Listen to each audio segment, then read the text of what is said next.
네, 우리 여러분들 주변에 있는 사람들과 이렇게 인사를 나누도록 하겠습니다. 함께 예배드림이 행복입니다. 우리 서로에게 인사 나누겠습니다.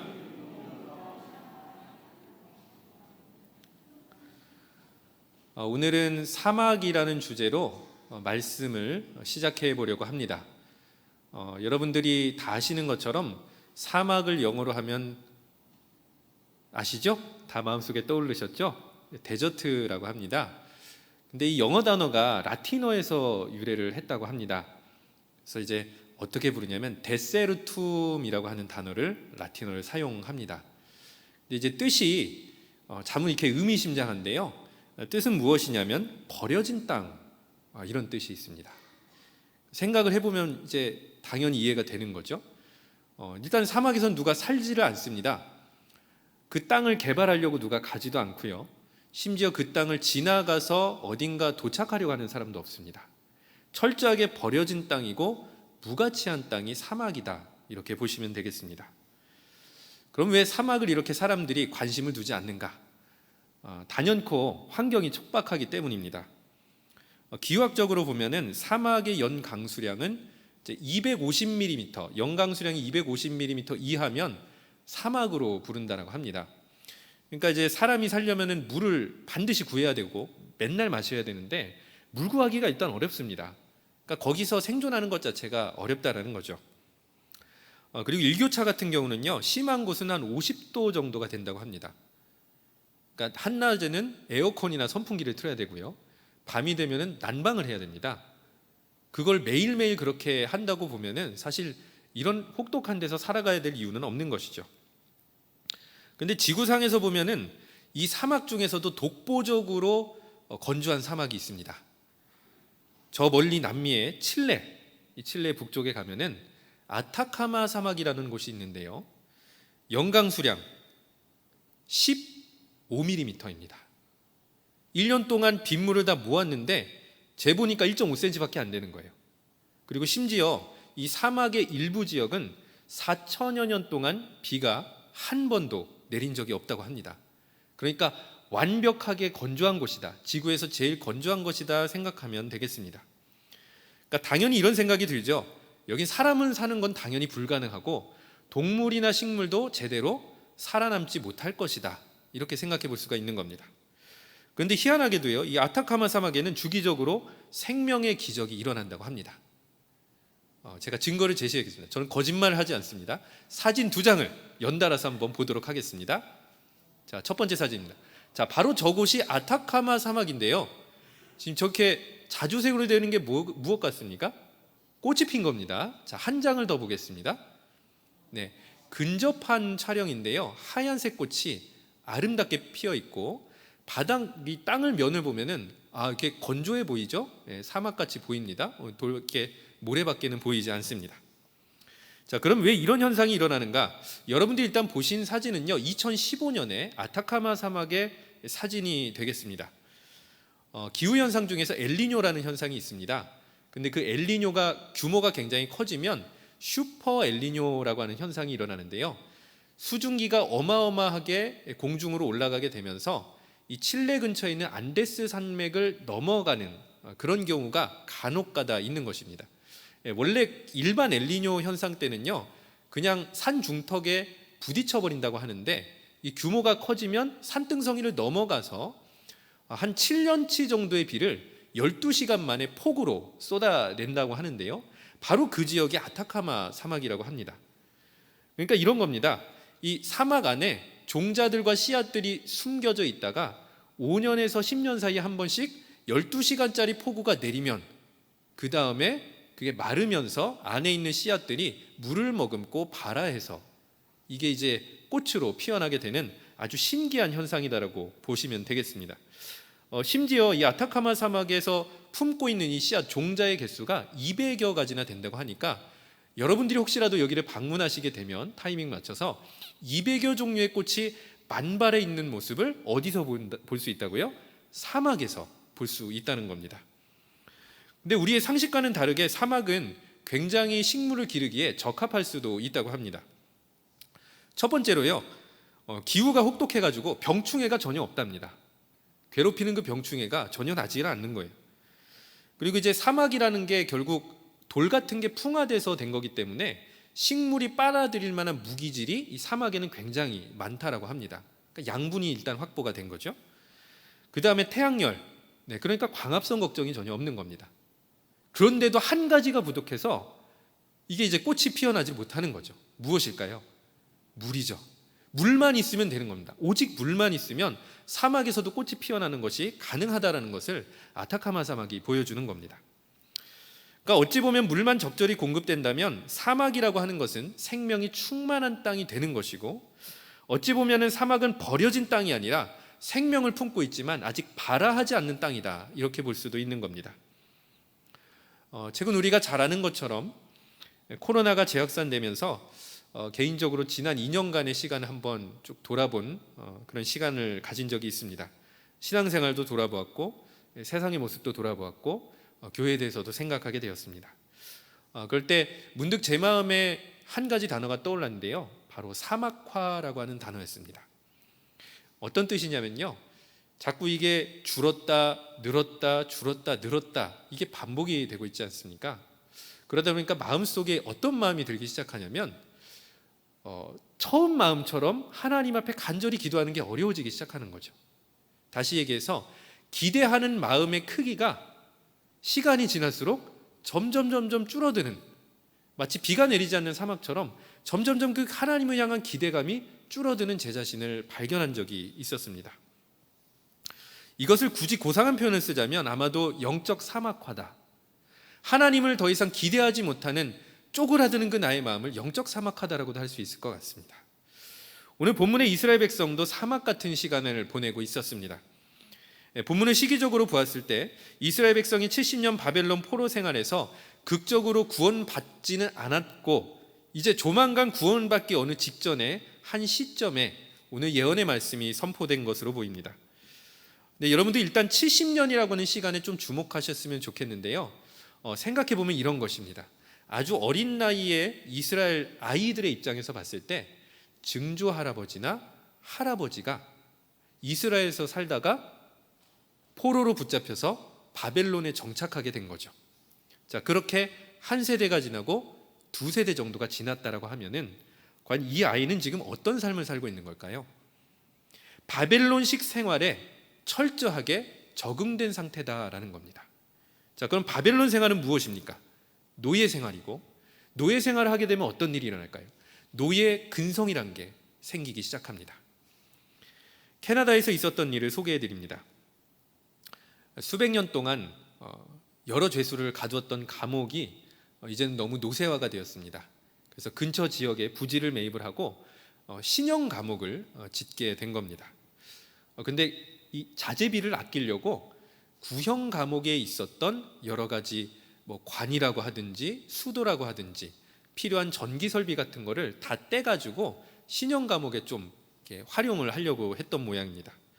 그래가지고 일을 누가 맡았냐면 교도관이 맡았고, 인부를 고용하는 것도 아까워서 이미 구형 감옥에 갇혀 있었던 죄수들을 가지고 교도관이 책임을 지고 그 일을 진행했던 것입니다.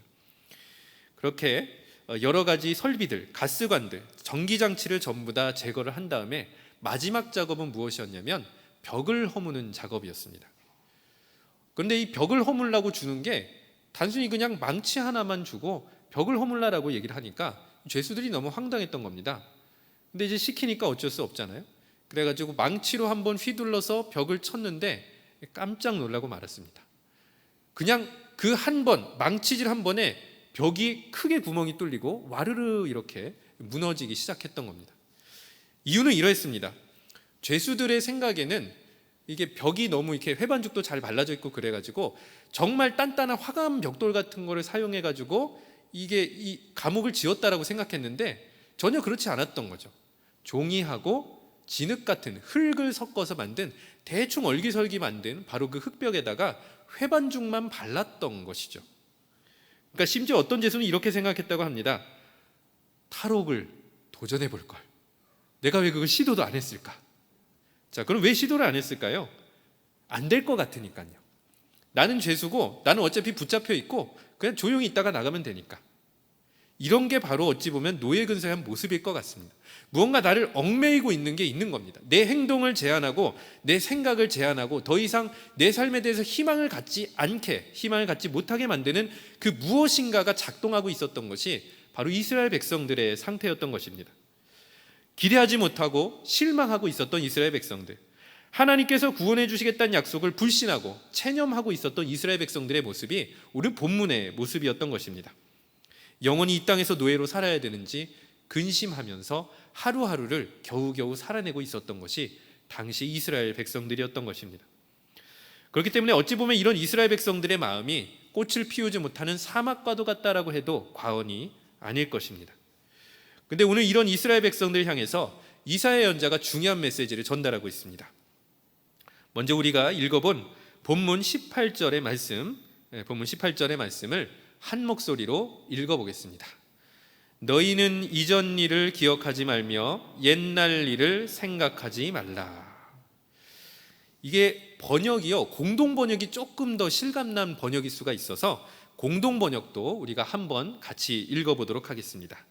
지나간 일을 생각하지 마라. 흘러간 일에 마음을 묶어두지 마라. 굉장히 시적인 표현이죠. 흘러간 일에 마음을 묶어두지 마라. 과거에 연연하지 말라. 아주 그냥 단순하게 해석하면 이런 것입니다. 이미 지나가 버리고 과거돼 버린 일에 대해서 집착하거나 연연하지 말라고 지금 이사야 예언자가 이스라엘 백성들에게 이야기하고 있는 거죠.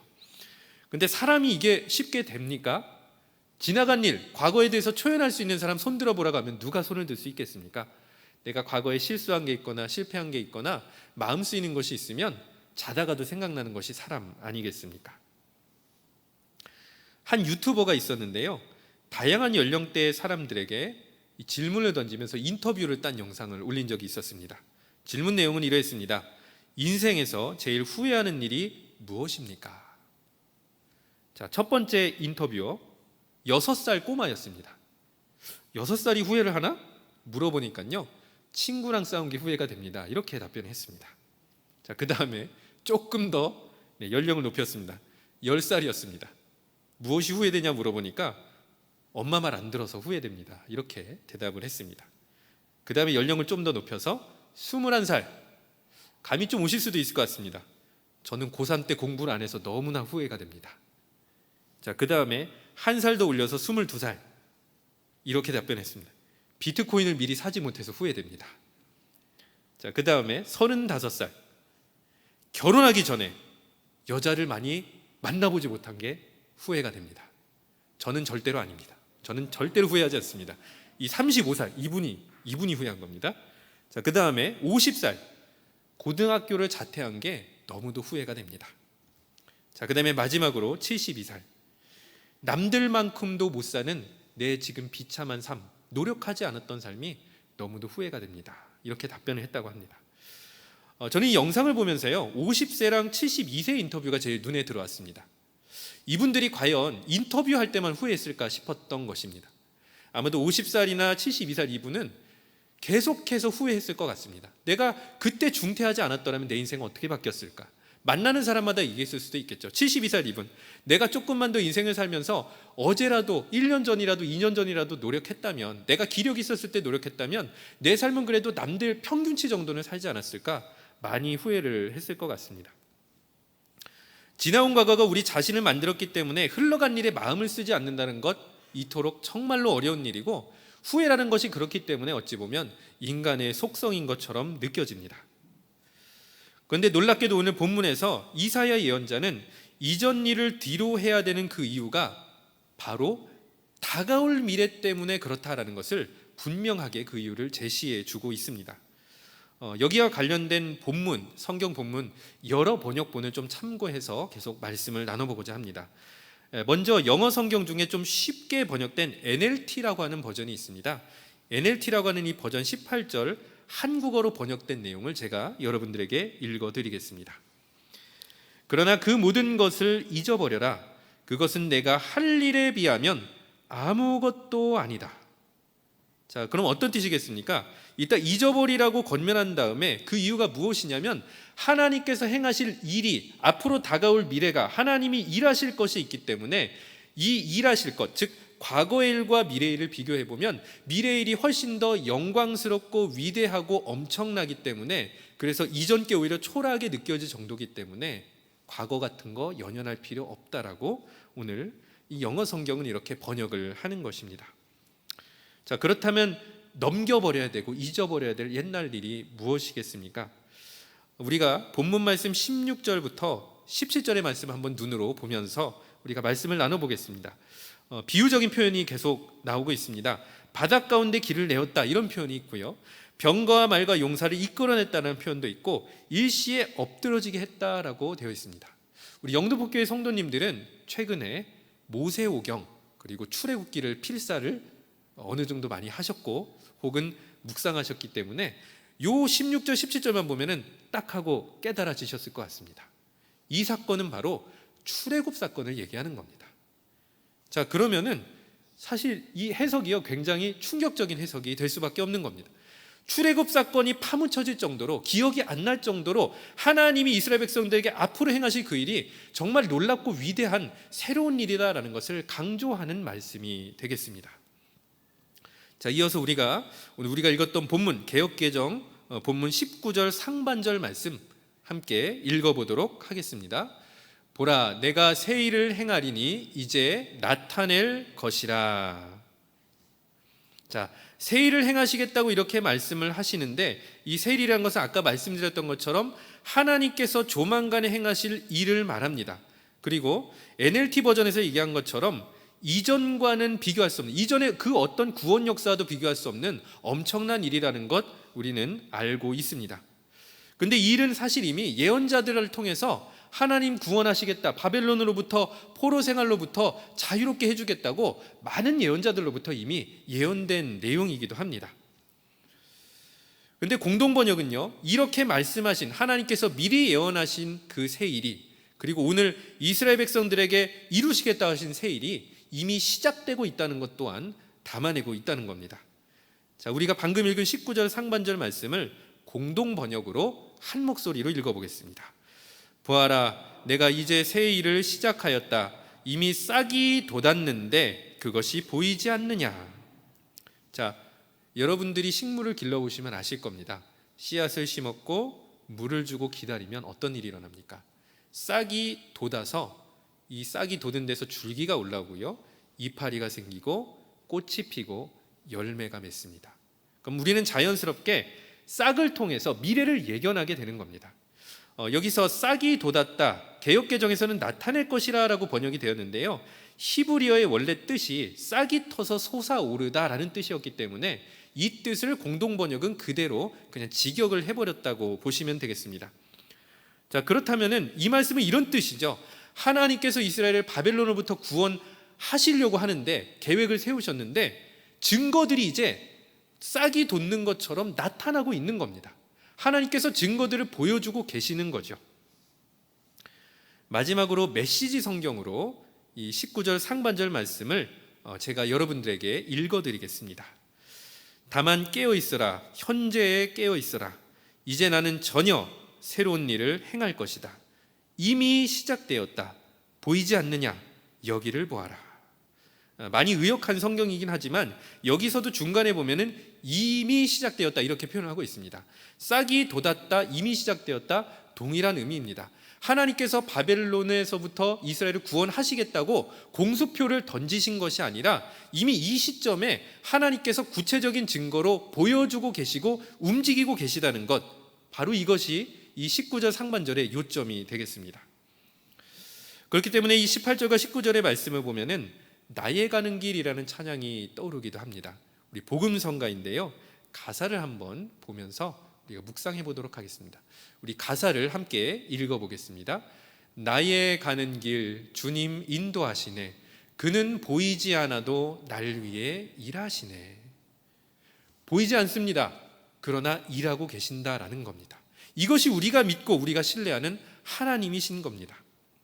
보이지 않아도 날 위해 일하시고 보이지 않아도 이 영도복교회를 위해 일하시는 하나님, 다 알지 못하고 깨닫지 못해도 말씀하시는 바를 우리의 인생과 영도복교회 가운데 이루어 가시는 하나님이 우리가 신뢰해야 되고 기대해야 될 하나님이신 줄로 믿습니다. 자, 싹이 돋고 있었던 하나님의 구원 계획은 그럼 구체적으로 어떤 증거였을까요? 역사적으로 봤을 때 이스라엘을 바벨론으로부터 해방시키는 페르시아 고레스 왕의 활약이었다라고 합니다.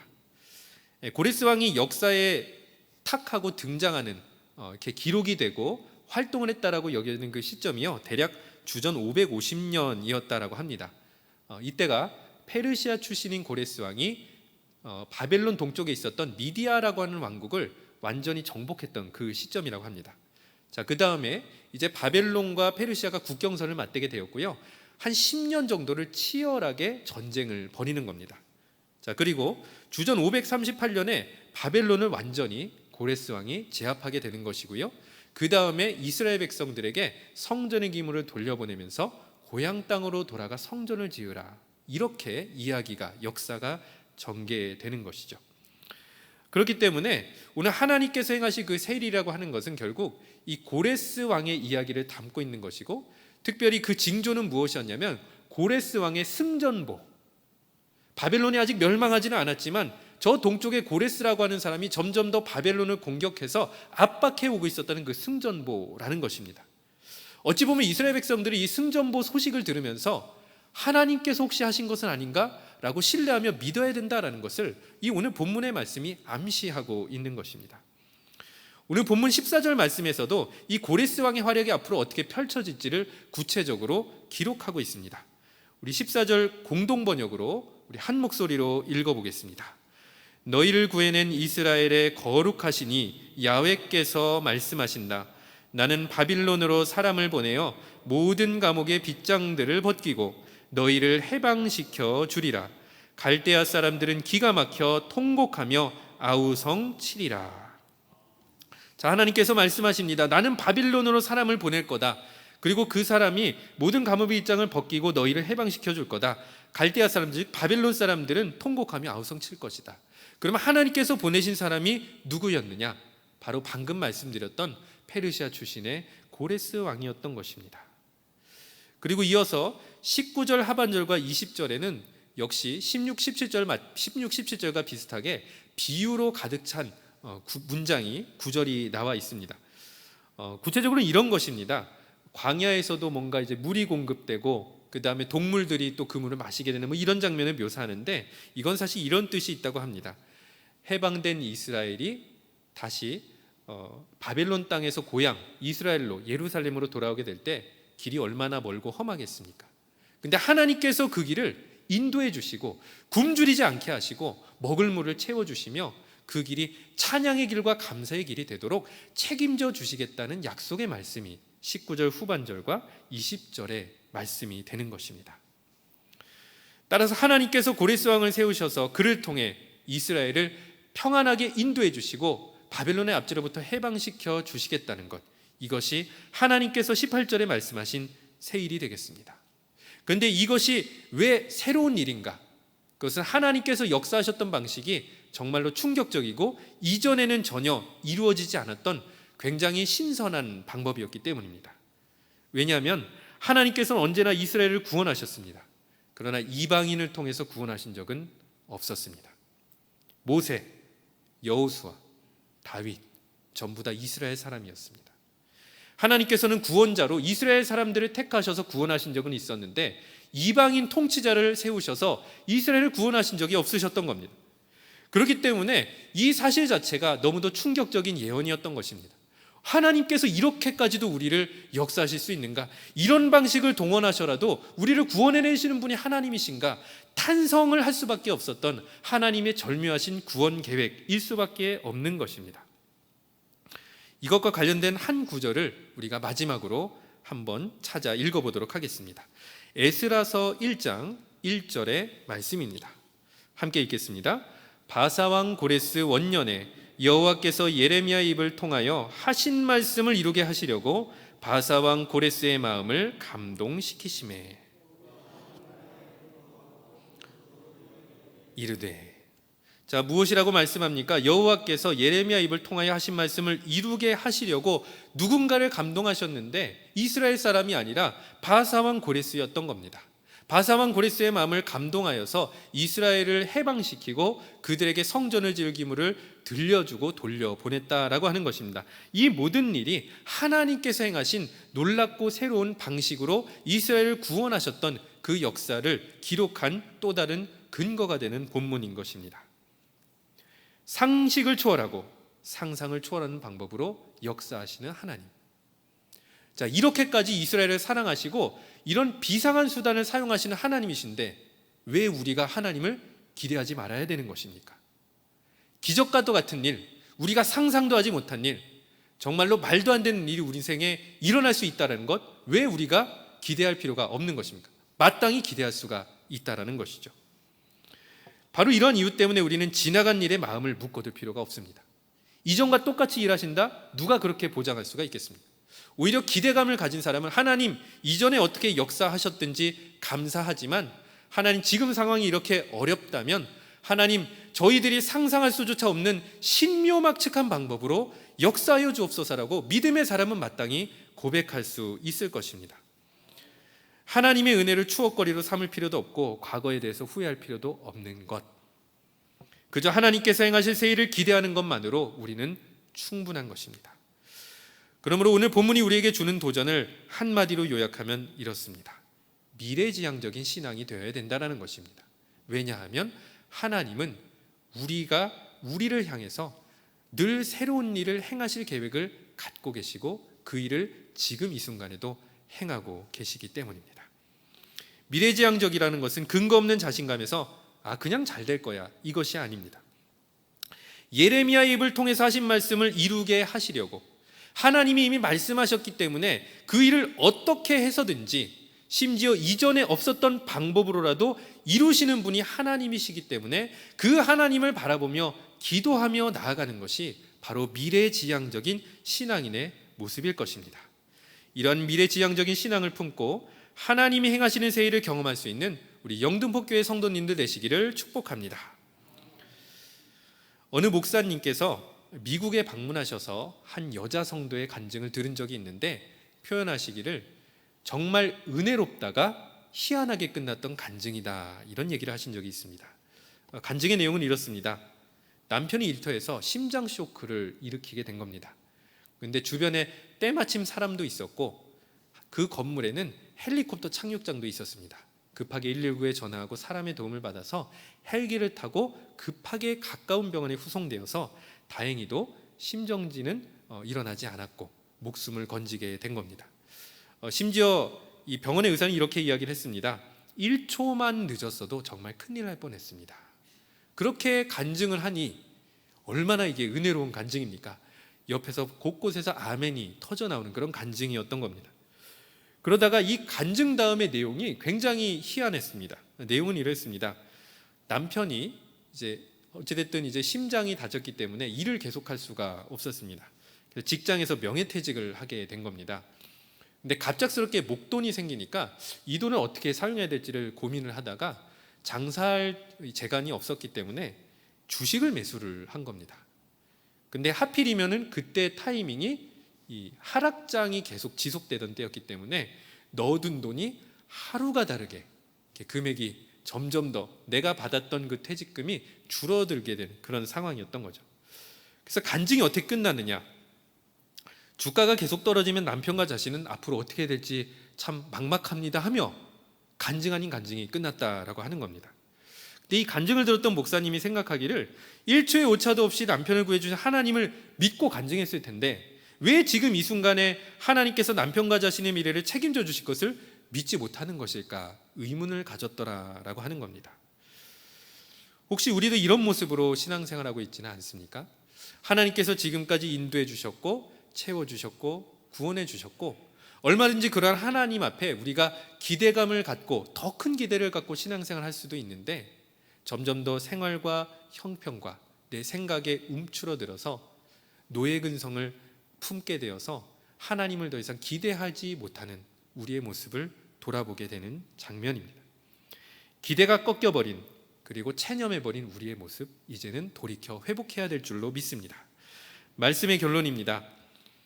서두에 말씀드렸던 아타카마 사막에도 꽃이 필 수 있는 이유, 그것은 슈퍼 엘니뇨 현상을 통해서 내리는 폭우 때문이었습니다. 어찌 보면 이 때문에 사막은 씨앗을 품은 채로 오직 5년, 10년을 그토록 기다리는 것입니다. 사람들은 비로소 아타카마 사막에 꽃이 필 때야 기적이 일어났구나 하는 것이지만 실제로는 그렇지 않죠. 그 기적이 일어나기 위해서 생명은, 대기는, 그리고 바다는 계속해서 끊임없이 순환을 되풀이하고 있고 모든 준비를 마친 뒤에 정확한 타이밍에 폭우를 내리게 되는 겁니다. 이처럼 우리의 하나님은 어떤 분이십니까? 우리가 다 보이지 않고 느끼지 않고 우리는 그냥 눈앞에 탁 하고 일어나면 하나님 감사합니다 하지만 실제로 하나님은 이미 오래전부터 계속해서 우리한테 새 일을 계획하셨고 그 일을 지금 이 순간에도 이루어 가고 계시다는 것, 본문을 통해서 우리는 깨닫게 되는 것입니다. 하나님을 기대하지 않기 때문에 신앙이 건조해지는 것이고 자꾸 과거를 들추어내는 것 아니겠습니까? 사랑하는 여러분들, 엄청난 일, 새 일, 이전에 없었던 일을 기대하시고 기도해 보시기 바랍니다. 우리 영혼에 우리의 삶에 새 일을 행하셔서 생명과 은혜와 복을 꽃을 피워주실 하나님을 기대하며 말씀이 이루어지는 거룩한 삶을 살아가는 영등포교회 성도님들 되시기를 간절히 축복합니다. 거룩하시고 자비로우신 하나님 아버지, 이미 지나간 일에 지나칠 정도로 마음을 빼앗기지 않게 하시고 후회되는 일이 설령 있더라면 후회함이 없는 회개로 하나님 앞에 나아갈 수 있도록 은혜를 베풀어 주옵소서. 이제는 미래지향적인 신앙을 품게 하시고 이미 우리 삶의 새 일을 시작하신 하나님을 기대하며 이전보다도 더 큰 일을, 이전보다도 더 새로운 일을 기대하며 하나님의 역사를 경험하는 영등포교회 되게 하옵소서. 사막 같은 우리 영혼에, 사막 같은 우리 삶의 생명과 은혜의 꽃을 피워 복음의 향기로 세상을 가득 채우는 영등포교회 되기를 바라오며 이 모든 간구를 우리 주 예수 그리스도의 이름으로 기도드립니다. 아멘.